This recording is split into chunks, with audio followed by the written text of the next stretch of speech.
Hello everybody and welcome back to another episode of Microsoft Flight Simulator, and today we are going to be talking about some of the best hardware that I've ever gotten to use, and that is from FlightSimBuilder.com.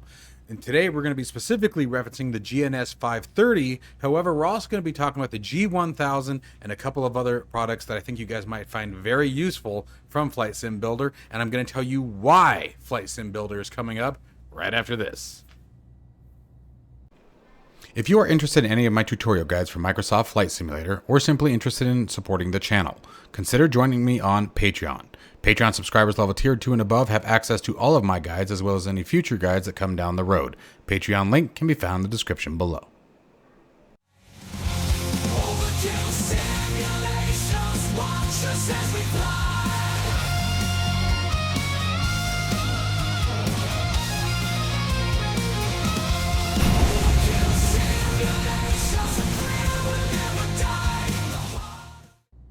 Alright, ladies and gents, so first, why am I making this video? I have been using the FlightSimBuilder GNS-530 and G1000s for quite a while now. I've had them for over a year at this point. Now, the reason why this is coming up is because lately I've had, in the last week, 3 different people ask me about some of the more expensive competition to it and whether or not the FlightSimBuilder one was worth it given the price difference, because it's pretty significant. FlightSimBuilder is pretty far under, anywhere from $100 to sometimes $300-400 cheaper than its competition. And people are asking me why. Is it good quality? Blah, blah, blah. So I'm addressing this because though there is limited competition, there is competition for these kind of pieces of hardware. I really enjoy this.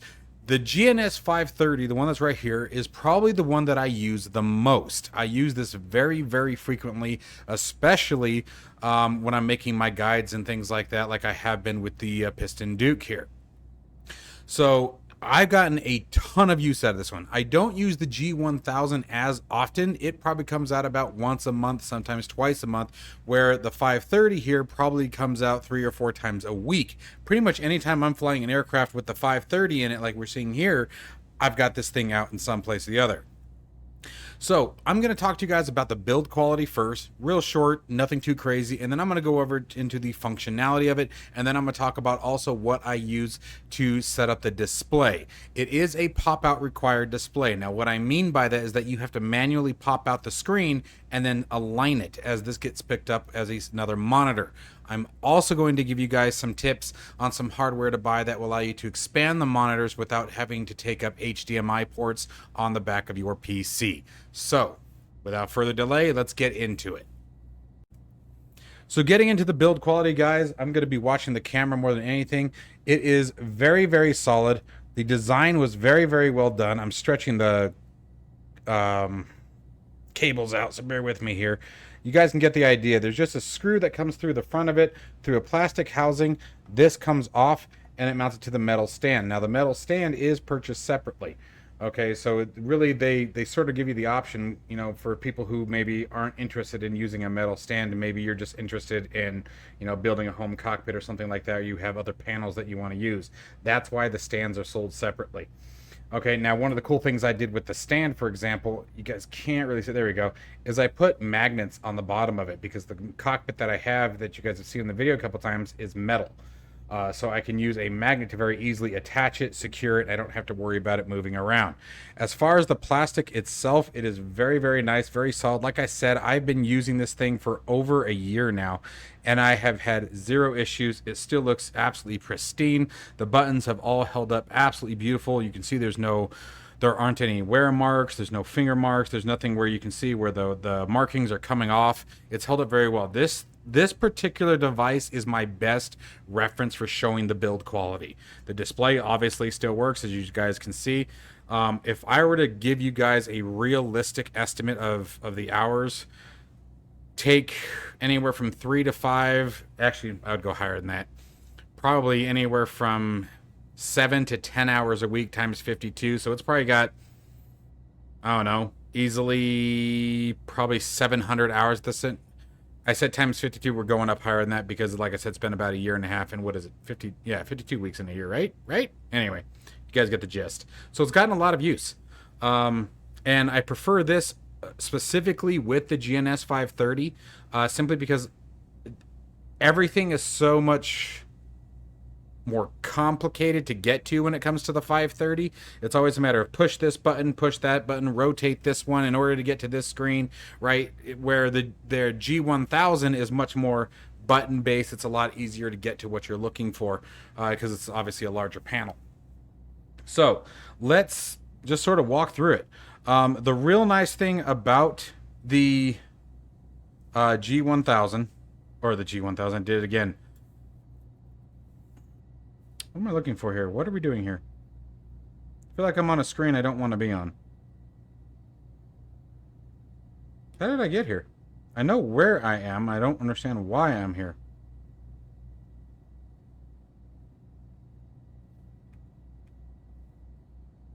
There, that's what I was looking for. I was like, confused myself on where I was. So, and you guys can see the response there, by the way. You can see it's going almost 1-to-1. Let's zoom in on the aircraft. Get us a little bit better reference so you guys can see the functionality of it. And let's come over here to OBS, and I'll expand this for you guys. There we go. The other cool thing is, as far as the configuration for the buttons, very, very simple. You launch this application. Now, this application has to be running in the background in order for the buttons to function. Or you can use something like spad.next, or you can program them inside the sim, but that's a real pain in the butt. This is literally launch it and forget it. Now, the only thing that I don't like about this particular window is that you can't minimize it. So you just sort of have to drag it out of the way, put it over the sim, whatever it may be. But what's nice is it does have an auto start with the simulator. So as soon as the sim starts, this will start. Okay, so let's go through the functionality and how well it works. I'm just going to put in a real quick flight plan just so you guys can see. Now, you guys are going to see it moving around right now because I don't have the metal base that I'm normally attaching it to when I'm doing this. And I'm sort of at a weird angle. So you guys are going to see me sort of holding it, but that's because it will slide when you push on it. The buttons are very... they have a soft, hard push, if that makes sense. Basically, in order to push the button, it has to be intentional. You're not going to accidentally bump one of the buttons on here. Okay, so let's just go ahead and get after it now. Let's go to our flight plan. Here we go. You guys are just going to sort of see how quickly this works. And so we're going to go, yep, KSFO is where we're at. Now, you guys can use, obviously, the working title. You can tap on the keyboard there, and then you can use your keyboard. But this is if you're going for that realistic experience, which is a lot of fun when you have this. Doing this on the mouse, I hate it. But doing it like this, it's fantastic. I love doing this. It makes it a lot more fun, much more realistic. It just gives you a cool feel that you're doing it, if that makes sense. It's a really awesome device to mess around with. And then now let's go and set up our departure. Stick 5, 01 left, Intel, load, and let's see here. We're gonna now come down. Oops, that's not what I wanted. Wrong wheel.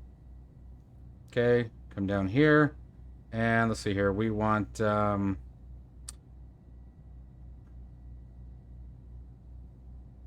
C-A-B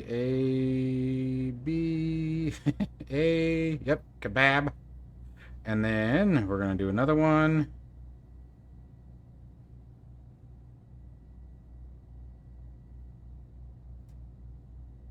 T.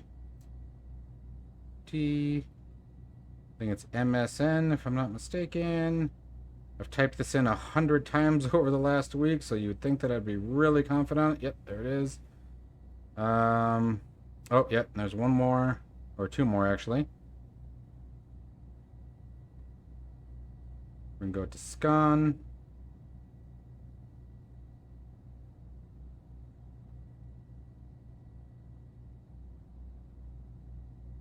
Ah!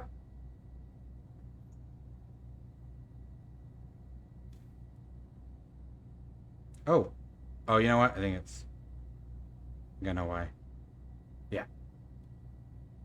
That one. And then now, let's go ahead and enter in our arrival. We are currently at KSFO. We don't want to be, so let's select the destination airport. This makes it so much more fun. You just feel cool, and the faster you get with it, like, it just starts to sink in. Set up our approach now. ILS Zulu 26 left. Coming in from the Preno. Boom, load. Yes, we're good. Now back to flight plan. You're ranging. All that. And just everything functions so nicely. You can actually tap clear. If you want to filter it out, you have 3 different filters. So that's -3. Basically gets rid of everything but your flight route just about. And then if you want the whole 9 yards, it's all there. And then obviously everything else works perfectly fine. Now I think if we hold, I don't ever do this, so forgive me for forgetting it if I'm wrong, but I think this one will actually turn the display off. Or was it this one? Yeah, okay, so it's this one turns the display off, so you don't have to leave it on all the time. There it goes, comes back on.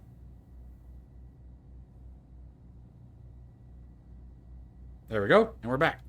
So, absolutely amazing piece of hardware. And the price for these is perfect. And I recommend you guys go over to FlightSimBuilder.com and check out their stuff. I have the G1000. Come on, baby. Turn, baby. Oh, get my nose out of the way. Right there. So there's the G1000 right up there. Okay, so you guys can see that that's a reference to. Set that down there. Let's see if I can just start screwing it up. I do this every time I go to move this stupid camera. This is what happens. All right, close enough. Now, I know that one of the things that I remember from my initial video on this, gosh, a year ago now, was that a lot of people didn't like the Flight Sim Builder. They all do it. Like Virtual Fly, they have theirs. I think it's Virtual Fly who makes the competitor. Their biggest competition. I think that was Virtual... Maybe. I might be wrong on the name. I'm sorry if I am.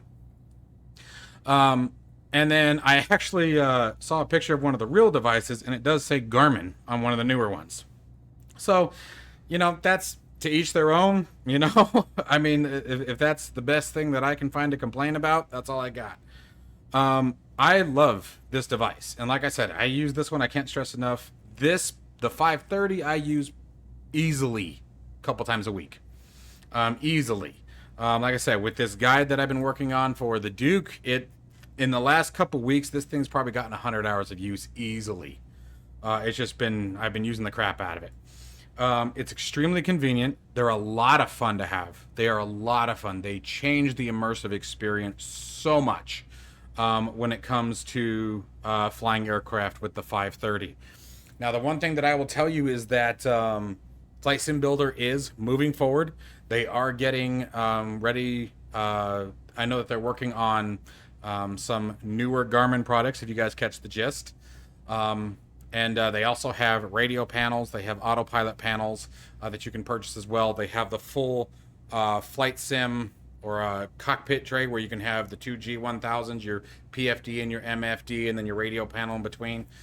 So there's a lot of stuff that they have there, guys, and I recommend checking it out.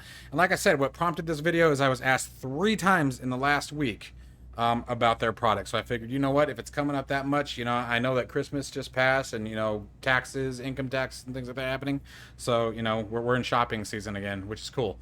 So anyway, I wanted to do a quick review on that. Now, to real quickly show you guys how I connect it, it is with one of these. Okay, this is a StarTech HDMI to USB 3.0 adapter, and there's the plug, and then it goes under my desk, and that's how it's plugged in. They're a bit more on the expensive side than some of the alternatives. I'm not going to lie to you. I think the prices have come down a bit since I bought these. It's been a while. But the StarTech ones, I think when I bought them, they were about $80 a piece, and I have 3 of them. So they are pricey. I don't recommend going the real cheap ones. When I first bought one, I went cheap, and then when I say cheap, I'm talking $25, $30 range. And if all 3 of them, I had bought 3 in one go, right? I knew I wanted 3 at the time, and so I just purchased 3. This is going to be great. If the HDMI cable moved even so slightly, it would disconnect. And when I initially got them, I was using them for DCS World. And the problem with DCS World, it's not like Microsoft Flight Simulator. If the display disconnected at any point, your pop-outs would all center on your main screen, and the only thing you could do was restart the simulator in order to get them back to where they were. So it was a real pain in the ass. These I haven't had any problems with. The only thing that I ran into with these StarTechs, to give you guys a heads up, and it's real weird because it didn't happen all the time, for the record. And once I got it working once, that was that.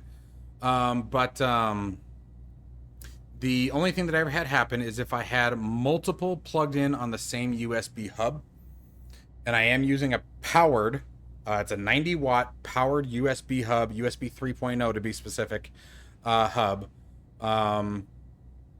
in order to run them. And on occasion, what I would find is that only one of the displays would pop up. The other two displays would never get recognized by the PC. But it only happened, like, it was 50-50 chance. It obviously does. They obviously don't like being on the same hub, so that's something to think about. But as far as, like, for example, now I think I've got 4 USB hubs. And as long as I have each one plugged into a different hub, they work flawlessly. It's never been an issue. So it has to do with, I think, them sharing a COM port, I think, was what was causing the problem, maybe. That's just a guess. I never really dove too deep into it. Once I realized separating them off the same hub worked, it was fine. So anyways, and then finally, the last thing that I do recommend is, if you guys Google it, is this guy. And that is MSFS Pop-Out Panel Manager. Pop-Out Panel Manager, so essentially what I would do is use this program to pop out the screen, get it over to this display, and then you can use Pop-Out Panel Manager to, example, as you guys can see here, I have it full screened. Or like for a touch screen as well, you have this button here that will enable touchscreen support. Now that's a big one. I'm gonna tell you guys right now, that particular button, not to get onto a Pop-Out Panel Manager, but this is huge, a huge, amazing feature. And the reason why is because natively, both Microsoft Flight Simulators still do not support touchscreens. And so what would happen, one of the really cool things, you guys can see, where is it? Oh, auto game refocus right here.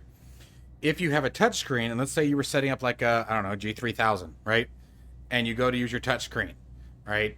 Essentially what is happening on the back end from the Windows side of things is that the focus is leaving your sim and going to that monitor. Okay, and what this does is after you push your button on the touchscreen, it refocuses back to the sim. That way you don't lose the ability to control your aircraft. So really slick feature. Just a side note on that. This is amazing for touchscreens, especially where this comes in handy as well is something like Air Manager. The Air Manager, where you can create your own panels. This is a fantastic tool to use along with that, because it really gives you the ability to take advantage of your touchscreens and create your own panels and not lose focus of the sim. Okay, so anyway, food for thought. So that is the GNS-530 from FlightSimBuilder.com. I don't really feel like there's much to say outside of what I've said. I am extremely happy with it. I have used it a ton. The build quality is fantastic. The setup is easy can be. Like I said, it's literally, you just launch this software. That is all you have to do as far as making all the buttons work. The response rate is great. The setup of the screen is very, very easy. If you don't use Pop-Out Panel Manager, by the way, if you don't use Pop-Out Panel Manager, then the only thing you need to do is, I'm going to take the full screen off here because that's what I'm using to use it. So give me a second. I think I clicked it too many times. There we go. So if I come over to the screen, you guys can see my mouse there. So I'm going to click in here. It's just a display. Oops, wrong one. How did I do that before? It's been a while. So, oh, there we go. That's what I was wanting to show you guys. So you drag it, and you're going to pop it up like that. Now, you can change the resolution, and I think it is F11. Oh, you know what? I know why.